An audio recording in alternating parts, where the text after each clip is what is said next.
Olá, à minha frente está o Hyundai Santa Fé. Neste vídeo, vou mostrar como usar o controle de cruzeiro.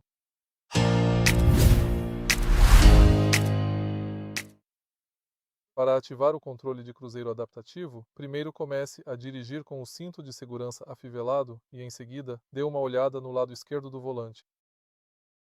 Bem aqui, temos este botão. Pressione-o para ativar o Smart Cruise Control. Agora, aperte este botão, para baixo para iniciar.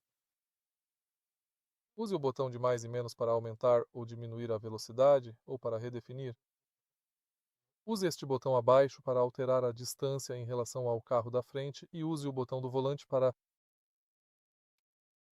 ativar ou desativar a assistência de direção. Se você achou este vídeo útil, por favor, deixe seu like, comente e se inscreva no canal.